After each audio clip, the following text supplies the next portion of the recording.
घूर्णन गतिज ऊर्जा आज पढ़ेंगे। माना कोई पिंड है, यह पिंड अक्ष एक्स वाई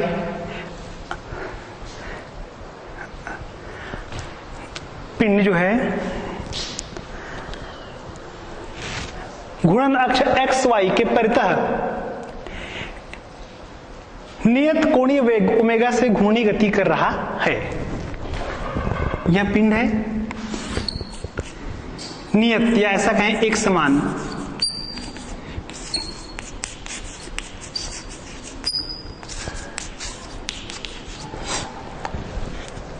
इस पिंड को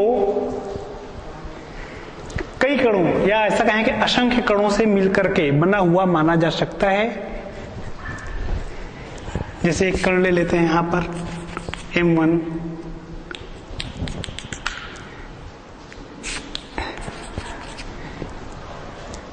M2, Mn, जिनकी इस अक्ष से दूरी है R1, R2, Rn। अर्थात ऐसा कहें कि इनकी जो घूर्णन अक्ष से दूरियां हैं वह अलग अलग है। क्या बोला गया? यह एक पिंड है, यह पिंड इस अक्ष एक्स वाई के परितः घूर्णन कर रहा है और यह पिंड कई कणों से या असंख्य कणों से मिलकर के बना हुआ हम माने, जिसमें कि इस अक्ष से R1 दूरी पर या ऐसा कहें कि वह अक्ष से R1 स्थिति पर कण है। पहला उसका द्रव्यमान है M1, दूसरे का M2, तीसरे का M3, दूसरा R2 दूरी पर, तीसरा R3 दूरी पर। इसी प्रकार से 9वें नंबर का जो है Rn दूरी पर कण है Mn। तो इन सभी के लिए या ऐसा कहें इन सबका कोणीय वेग, सभी कणों का घूर्णन अक्ष के परितः कोणीय वेग समान होगा, किंतु घूर्णन अक्ष से दूरियां अलग अलग भिन्न भिन्न होने के कारण रेखीय वेग भिन्न भिन्न हैं या रेखीय वेग भिन्न भिन्न होंगी। जैसे मान लो कि घूर्णन अक्ष से माना घूर्णन अक्ष से R1, R2, R3 दूरियों पर R3, R4, R5 यानी जितने कण हैं सबके लिए अलग अलग दूरियां पर ये कण हैं। M1 द्रव्यमान, दूसरे का M2, तीसरे का M3, ये कणों का द्रव्यमान है और इन कणों का रेखीय वेग है V1, दूसरे के लिए ले लेंगे V2, तीसरे के लिए V3 क्रमशः। तब इनकी गतिज ऊर्जा क्या होगी? गतिज ऊर्जा का जो सूत्र है वह होता है 1/2 द्रव्यमान गुणा वेग का वर्ग, अर्थात 1/2 mv²। उस सूत्र से इनकी गतिज ऊर्जा, ये उनके द्रव्यमान हैं,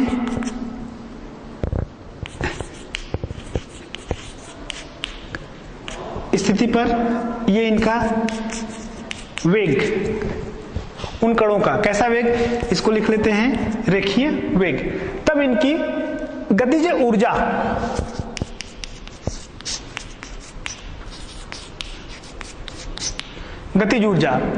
पहले कण के लिए लेते हैं तो हो जाएगा 1/2 m1 v1 स्क्वायर। दूसरे कण के लिए होगा 1/2 m2 v2 स्क्वायर। तीसरे कण के लिए आ जाएगा 1/2 m3 v3 स्क्वायर। ये ऐसा आगे के कणों के लिए इसी रूप में 1/2 m1 v1 square, 1/2 m2 v2 square. ध्यान देना यहाँ पर m का स्क्वायर नहीं, वेग का स्क्वायर है। 1/2 m1 इंटू v1 स्क्वायर। वैसे ही आगे दूसरे कण के लिए, फिर तीसरे कण के लिए। अगर हम संपूर्ण पिंड के लिए देखें, पूरे पिंड का देखें, तब क्या हो जाएगा? संपूर्ण पिंड के लिए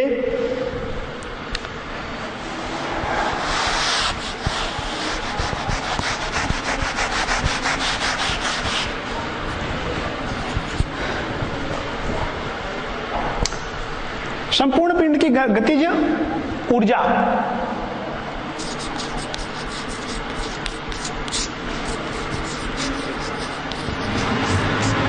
पिंड की गतिज ऊर्जा, ये गतिज ऊर्जा बराबर हो जाएगा, चूंकि इन सभी से मिलकर के बना हुआ है इसलिए कुल गतिज ऊर्जा को हम जोड़ देंगे, अर्थात होगा 1/2 m1 v1 square plus 1/2 m2 v2 square plus 1/2 m3 v3 square. क्या पहले कण की गतिज ऊर्जा धन दूसरे कण की गतिज ऊर्जा धन तीसरे कण की गतिज ऊर्जा, इस प्रकार से जितने कण हैं उनकी, या ऐसा कहें समस्त कणों की गतिज ऊर्जाओं का योग 1/2 m1 v1 square plus 1/2 m2 v2 square plus 1/2 m3 v3 square. रेखीय वेग और कोणीय वेग में संबंध जो होता है, ऐसा करें कि चूंकि v equal to omega into आर, v इक्वल टू ओमेगा और आर, यहां पर ओमेगा क्या है, कोणीय वेग, v है रेखीय वेग, r त्रिज्या। तो इस सूत्र का अर्थात v इक्वल टू जो रेखीय वेग है और यहाँ पे ओमेगा जो कोणीय वेग है, ये r त्रिज्या है, इस सूत्र का उपयोग करके हम यहां पर मान रखेंगे, तब हमको जो मान प्राप्त होगा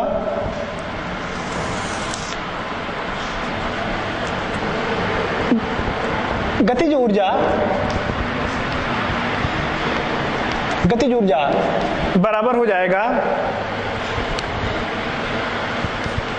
1/2 m1 v1 के लिए हो जाएगा omega r1 square plus 1/2 m2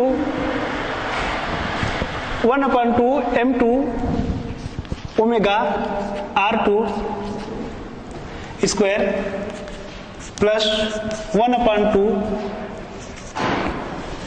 m3 omega r3 square, ये रूप आएगा। क्या किया इसमें, यह जो कुल गतिज ऊर्जा था उसमें वेग जो है, रेखीय वेग जो है, उसको कोणीय वेग के रूप में मान रखे उसका। तो सूत्र आया 1/2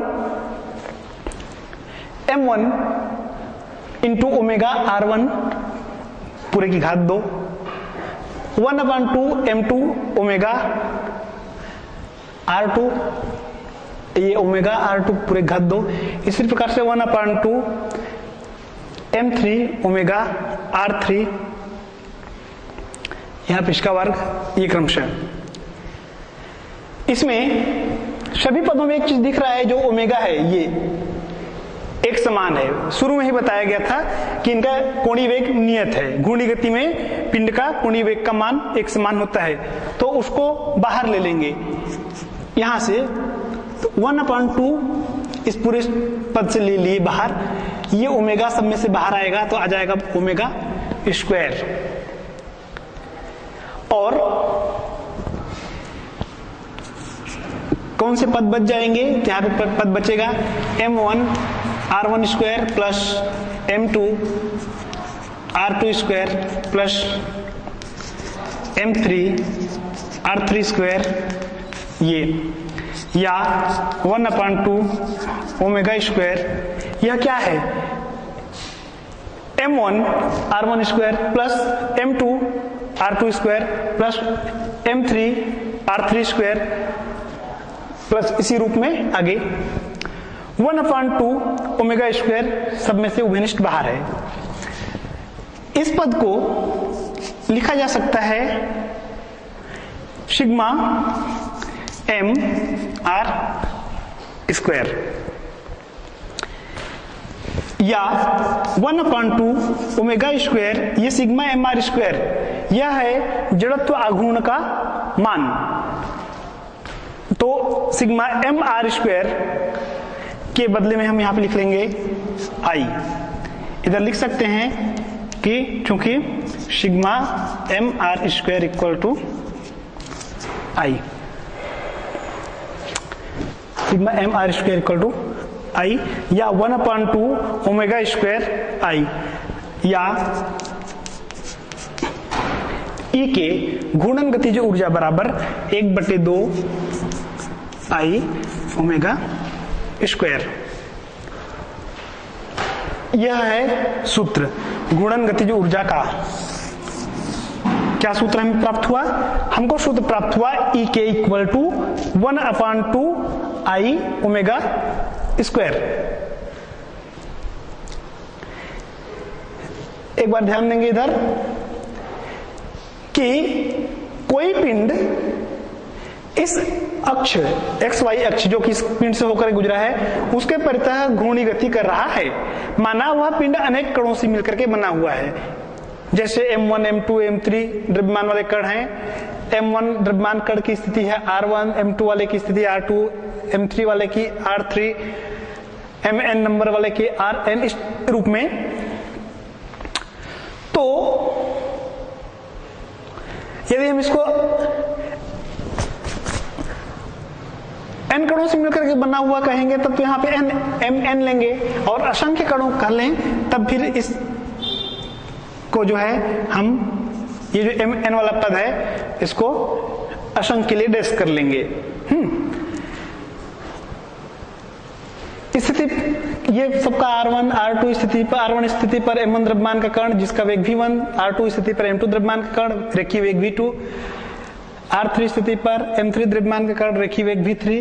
तो इनकी गतिज ऊर्जा 1/2 पहले वाले के लिए 1/2 M1 V1 स्क्वायर, दूसरे कण के लिए हो जाएगा 1/2 M2 V2 स्क्वायर, तीसरे कण के लिए 1/2 M3 V3 स्क्वायर।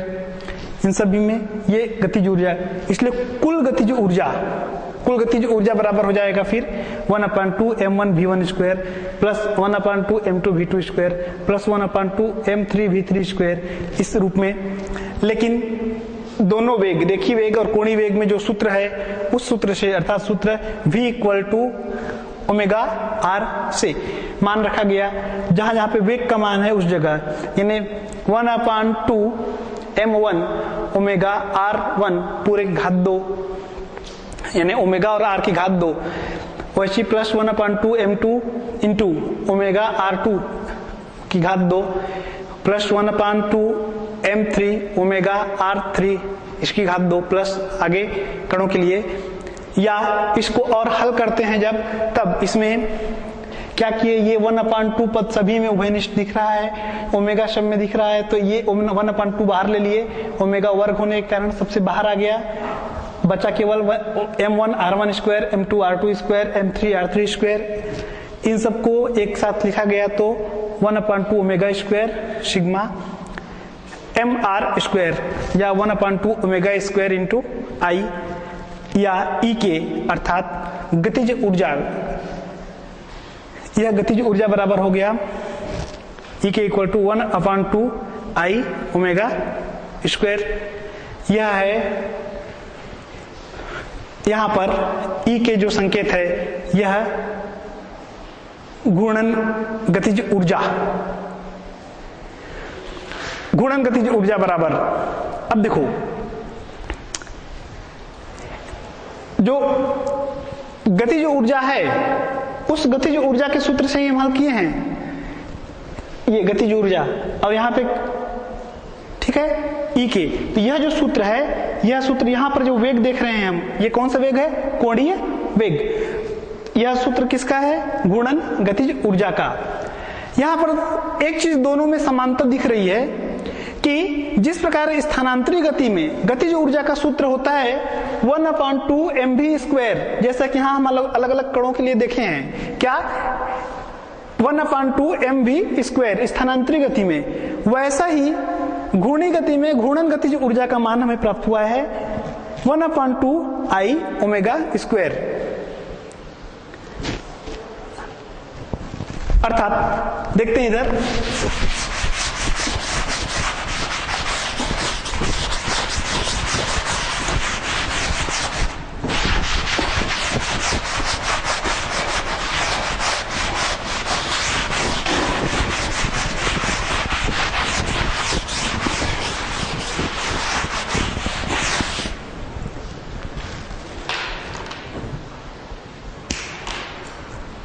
देखो उसमें स्थानांतरित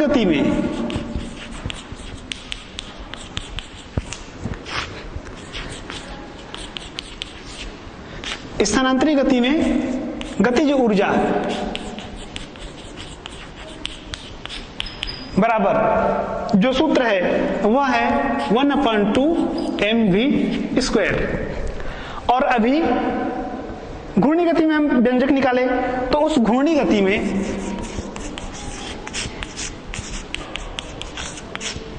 में गतिज ऊर्जा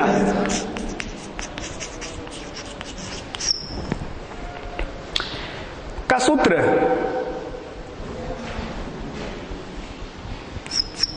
वन अपॉन टू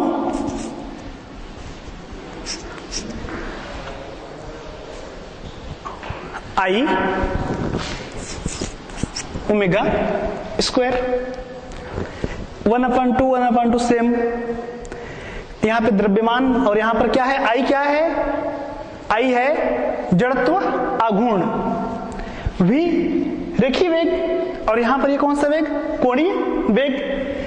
पहले भी बताया जा चुका है आपको कि रेखीय गति में जो महत्व द्रव्यमान का है, ये द्रव्यमान किस में, रेखीय गति में, ठीक है, वही महत्व घूर्णी गति में किसका है, जड़त्व आघूर्ण का। तो ये जो स्थानांतरित गति है, इस स्थानांतरित गति में गतिज ऊर्जा हम ले रहे हैं तो इसका सूत्र 1/2mv²। यहाँ पर m जो है उस पिंड का द्रव्यमान, गतिमान वस्तु का, और ये उसका रेखीय वेग। और यहाँ पर देखते हैं तो यह उसका जड़त्व आघूर्ण और ओमेगा क्या है, कोणीय वेग। तो ये कौन सी गति में हो जाएगा, ये घूर्णी गति में। अब यदि हम यहाँ पर ओमेगा = 1 रख लें इस सूत्र में, अर्थात 1/2 ओमेगा² से यदि ओमेगा = 1, ये कौन सा सूत्र है, गतिज घूर्णन गतिज ऊर्जा का। यदि ओमेगा = 1 करते हैं तब क्या आता है, तब आता है I = ये इसका मान 1 हो जाएगा, ये 2 का यहां पे मल्टीप्लाई हो जाएगा तो क्या आएगा 2ek।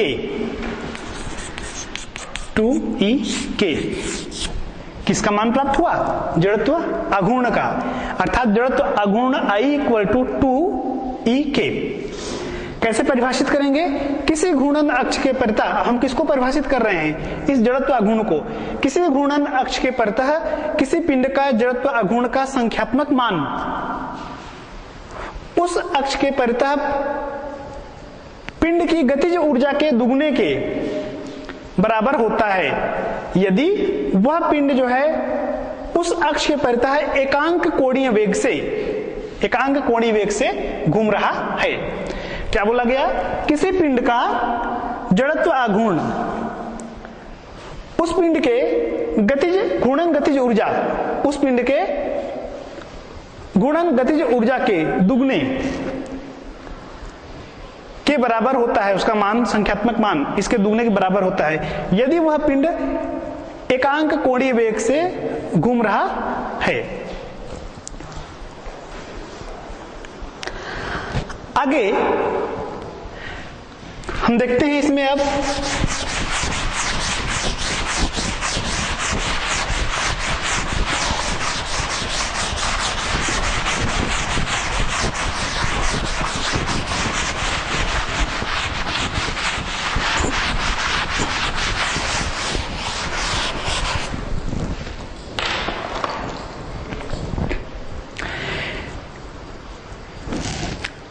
इसके बाद हम देखेंगे कोणीय संवेग और घूर्णन गतिज ऊर्जा में संबंध।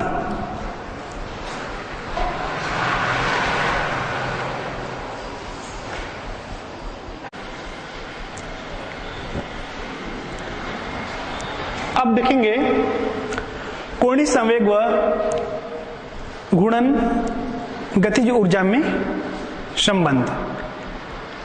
इसके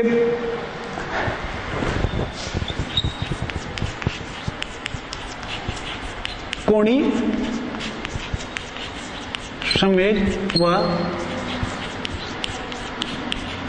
घूर्णन गतिज ऊर्जा में संबंध।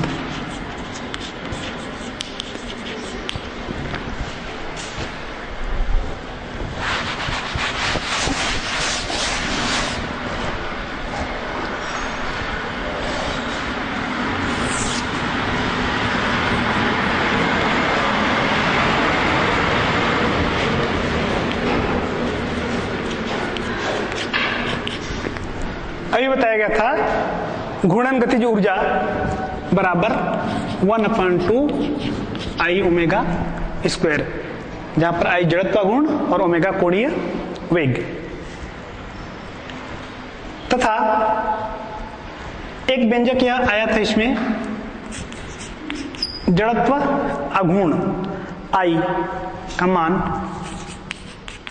2E यदि ओमेगा बराबर 1, अर्थात पिंड जो है एक समान कोणीय वेग से यदि गतिमान घूर्णी गति कर रही है तो उस स्थिति में पिंड का जड़त्व आघूर्ण का संख्यात्मक मान उस अक्ष के पड़ता है पिंड की घूर्णन गतिज ऊर्जा के दुगने के बराबर होता है। अब हम देखते हैं कोणीय संवेग व घूर्णन गतिज ऊर्जा में क्या संबंध है। कोणीय संवेग का जो सूत्र है आपको बताया गया था पहले, उस सूत्र अर्थात L equal to I omega, सूत्र L equal to I omega से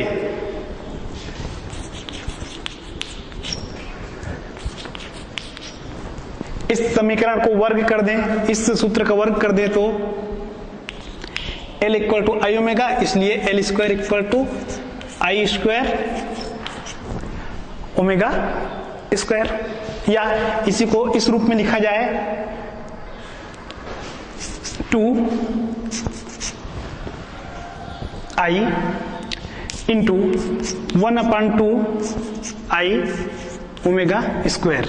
क्या किए, दो से इसमें अंश और हर अर्थात ऊपर नीचे गुणा, ऊपर और नीचे किए, ये हो गया 2I और ये I और ये I, मतलब ये I स्क्वायर होता है और ये इतना, तो यही रूप हमको इस रूप में मिल रहा है कि L square equal to 2I into 1/2 I omega square. वहां पर देखिए घूर्णन गतिज ऊर्जा बराबर 1/2 I ओमेगा स्क्वायर, उसको यहां मान रख लें तो 2I इंटू K, जहां हमने माना K घूर्णन गतिज ऊर्जा बराबर, जिसका मान है 1/2 I ओमेगा स्क्वायर।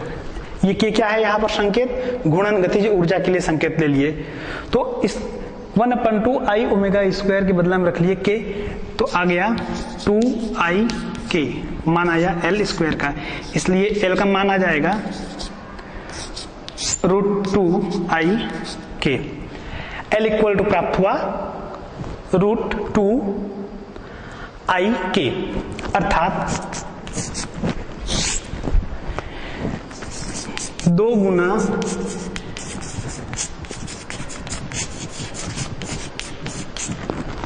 जड़त्व आघूर्ण गुणा घूर्णन गतिज ऊर्जा L का मान। कैसे परिभाषित कर सकते हैं इसको हम, इस L को, L का मतलब कोणीय संवेग को, तो इस कोणीय संवेग को इस तरीके से लिख सकते हैं कि कोणीय संवेग बराबर वर्गमूल 2 गुना जड़त्वाघूर्ण गुना घूर्णन गतिज ऊर्जा, कोणीय संवेग का मान L इक्वल टू 2 गुना जड़त्वाघूर्ण गुना घूर्णन गतिज ऊर्जा। इस प्रकार से यह कोणीय संवेग का संबंध जो है घूर्णन गतिज ऊर्जा के साथ में था। आगे हम देखेंगे कोणीय संवेग संरक्षण का नियम।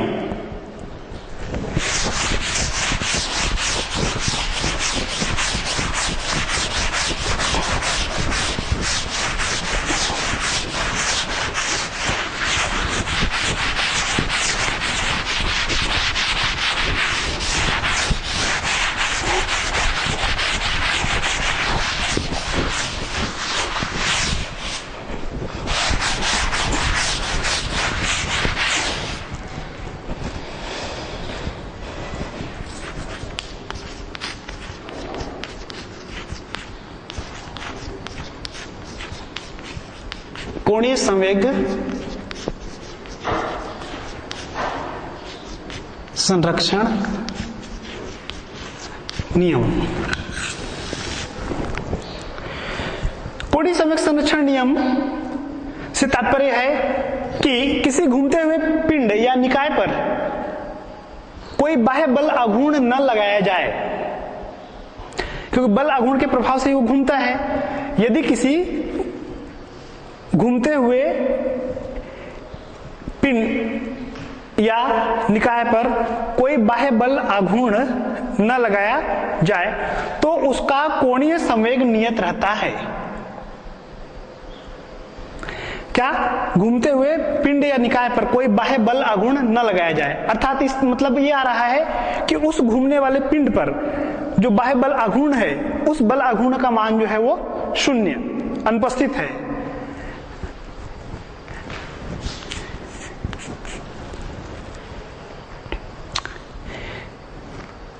ये बल आघूर्ण tau equal to dl upon dt। क्या है यह है बल आघूर्ण और यह है कोणीय संवेग में परिवर्तन की दर। कोणीय संवेग में परिवर्तन की दर बल आघूर्ण के मान के बराबर होता है।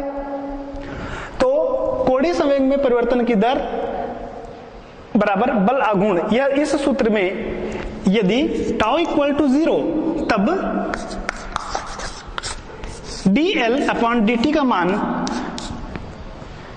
उस स्थिति में dl अपॉन dt का मान बराबर 0, अर्थात l का मान नियत। l का मान नियत का मतलब क्या? l क्या है यहां पर? कोणीय संवेग। कोणीय संवेग में परिवर्तन की दर बल आघूर्ण के मान के बराबर होता है। यदि बल आघूर्ण का मान शून्य है तब dl अपॉन dt का मान शून्य, अर्थात कोणीय संवेग में परिवर्तन की दर का मान शून्य होगा। इस स्थिति में उस कोणीय संवेग में परिवर्तन का मान शून्य, अर्थात वह नियत है। कोणीय संवेग क्या है? उसका नियत है। L बराबर नियत। लेकिन इससे पहले कोणीय संवेग और जड़त्व आघूर्ण वाला एक सूत्र जो बताया गया था, उस सूत्र से मतलब दोनों में क्या संबंध है? उस सूत्र से ये L equal to I omega सूत्र, L equal to I into omega से इस L का मान हम आई ओमेगा यदि रखते हैं तब आई ओमेगा का मान भी नियत हो जाएगा। इसका मान भी एक क्या हो जाएगा? एक नियतांक होगा। और इसका मान नियतांक होने का मतलब क्या है? आई देखो L equal to I omega, अर्थात L का मान नियत है, मतलब आई ओमेगा का मान नियत है। अब एक महत्वपूर्ण कंडीशन पहुंच रहे हैं हम लोग कि इस आई ओमेगा का मान यानी कि जड़त्व आघूर्ण और कोणीय वेग, किसी निकाय के जड़त्व आघूर्ण और उसे कोणीय वेग के गुणनफल का मान जो है वो नियत हो जाता है। कौन सी स्थिति में? जब बल आघूर्ण वहां पर नहीं है, अनुपस्थित है। उस स्थिति में क्या होगा देखते हैं यहां पर। यदि आई का मान कम होता है, जड़त्व आघूर्ण का मान कम होता है, तो उसका कोणीय वेग जो है बढ़ने लगता है। जड़त्व आघूर्ण कम है तो कोणीय वेग जो है वो बढ़ने लगता है। यदि बाह्य बल आघूर्ण का मान शून्य है तब। एक एग्जांपल देखते हैं। जैसे एक पत्थर को किसी रस्सी के किनारे पे बांध दिया जाए, डोरी के किनारे पर जो है एक पत्थर को बांध करके उसको घुमाएं ऐसे, तो वो घूमता है। क्या बोल रहा हूं मैं कि एक पत्थर को या किसी वस्तु को ऐसे हम एक रस्सी से बांध दिए और उसको क्या कर रहे हैं? घुमा रहे हैं, तो वो क्या करने लगेगा? घूमने लगेगा, अर्थात घूर्णी गति करने लगेगा। अब यदि उसको अचानक रोक दिया जाए, घुमाना हम रोक दें, तब क्या होता है? उस स्थिति में वो जो है रस्सी पूरा क्या होता है? पूरा रस्सी जो है हाथ पर आकर के पूरा लिपट जाता है। ऐसा क्यों? जब किसी पत्थर को रस्सी से बांध करके हम अपने हाथों से घुमाते हैं और घुमाना अचानक बंद कर दें, तो वह पत्थर जो है या रस्सी पूरे हाथ में आकर क्या हो जाता है, लिपट जाता है। ऐसा क्या होता है? तो इसका कंडीशन यह है कि उस समय एकाएक जब रोकते हैं तो बल जो है, बल आघूर्ण का मान एकाएक रोक देते हैं, तो जैसे ही पत्थर हाथ के समीप आता है जड़त्व आघूर्ण का मान कम हो जाता है। क्यों? क्योंकि हम बल आघूर्ण रोक दिए, मतलब बल आघूर्ण उस पर क्या कर दिए, शून्य कर दिए। उस स्थिति में ये कंडीशन आया आई ओमेगा, और इस स्थिति में पत्थर कहां आ गया, हाथ के समीप। तो जो दूरी थी वो दूरी क्या हो गई, कम हो गई। और दूरी कम हो गई, उस स्थिति में क्या हुआ, उस स्थिति में जड़त्व आघूर्ण का मान कम हुआ, लेकिन कोणीय संवेग तो उतना ही है, कोणीय संवेग उतना ही रहता है। और कोणीय संवेग उतना ही रहता है, इस कारण जड़त्व आघूर्ण के कम होने पर, क्योंकि कोणीय संवेग जो गतियां है, इसलिए कोणीय वेग का मान बढ़ जाता है। और कोणीय वेग का मान बढ़ जाने के कारण डोरी जो है वो तेजी से हाथ पर लिपट जाती है। तो यही बोला गया है कि यहाँ पर यदि आई का मान, जड़त्व आघूर्ण का मान घटता है, तो उसे कोणीय वेग का मान जो है वो बढ़ने लगता है। यदि बाह्य बल आघूर्ण का मान शून्य होता है तब। तो इस प्रकार से यह था कोणीय संवेग संरक्षण का नियम। अर्थात किसी घूमते हुए पिंड पर या निकाय पर कोई बाह्य बल आघूर्ण न लगाया जाए तो उसका कोणीय संवेग जो है नियत रहता है, अर्थात L बराबर नियत।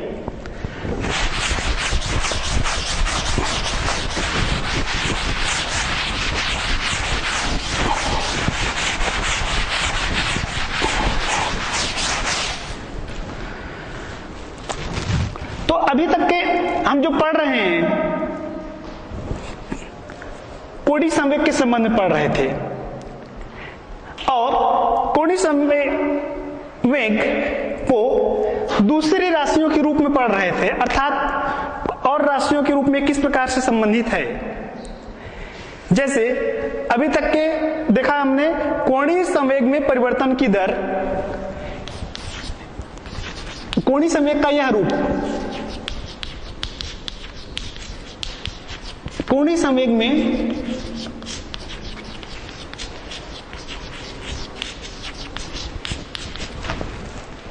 परिवर्तन की दर बराबर बल आघूर्ण। एक कंडीशन यह मिला हमें कि कोणीय संवेग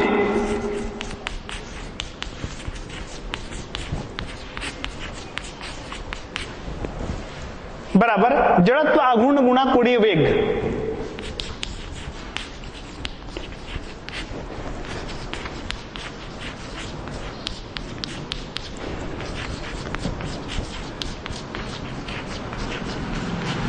जड़त्व आघूर्ण गुणा कोणीय वेग। अभी जो व्यंजक पढ़ाया गया उसमें कोणीय संवेग को घूर्णन गतिज ऊर्जा के रूप में, अर्थात कोणीय संवेग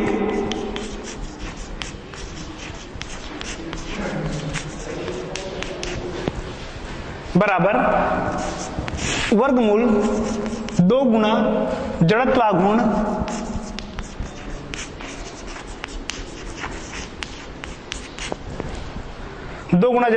गुणा घूर्णन गतिज ऊर्जा।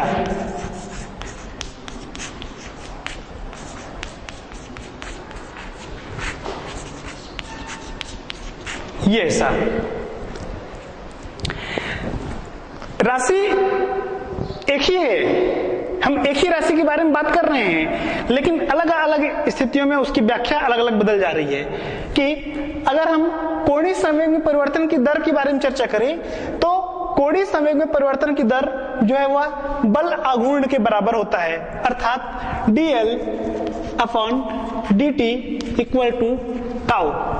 dl upon dt equal to tau. ये यहां पर हम देख रहे हैं कोणीय संवेग, और इधर क्या है, बल आघूर्ण। ये दो राशियां हैं, बल आघूर्ण है और कोणीय संवेग है।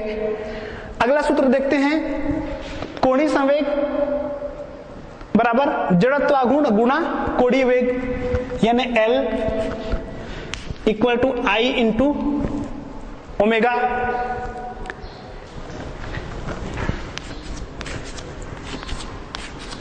ये ऐसा L equal to I into omega. इसमें देख रहे हैं कोणीय संवेग जो है वो जड़त्व आघूर्ण और कोणीय वेग के साथ में है। इस टॉपिक में देखें कोणीय संवेग, तो इस कोणीय संवेग किस रूप में है? ये जड़त्व आघूर्ण और घूर्णन गतिज ऊर्जा के रूप में। यहां पर जो कंडीशन है वह कंडीशन क्या है कि यहां पर जड़त्व आघूर्ण के सीधे रूप में है, लेकिन यहां पर देख रहे हैं अगर उस जड़त्व आघूर्ण को हम घूर्णन गतिज ऊर्जा के साथ में लेकर चलें तो यह वर्गमूल में, अर्थात कोणीय संवेग बराबर 2 गुना जड़त्व आघूर्ण गुना घूर्णन गतिज ऊर्जा। इसके सूत्र को लिख लेंगे तो यह सूत्र आ जाएगा L equal to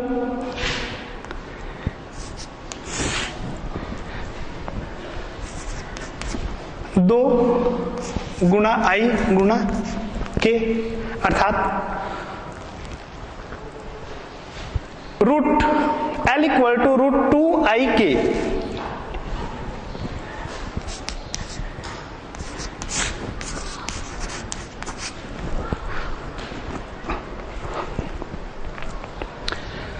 L equal to √2IK।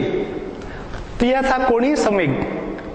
और इसका जो संरक्षण का नियम बताया गया, उस संरक्षण का नियम यह है कि यदि बाह्य बल आघूर्ण कार्य नहीं कर रहा है, बाह्य बल आघूर्ण अनुपस्थित है या उसका मान शून्य है, तो उस स्थिति में निकाय का कोणीय संवेग का मान नियत रहता है, अर्थात जो है L का मान जो है वह नियत होता है।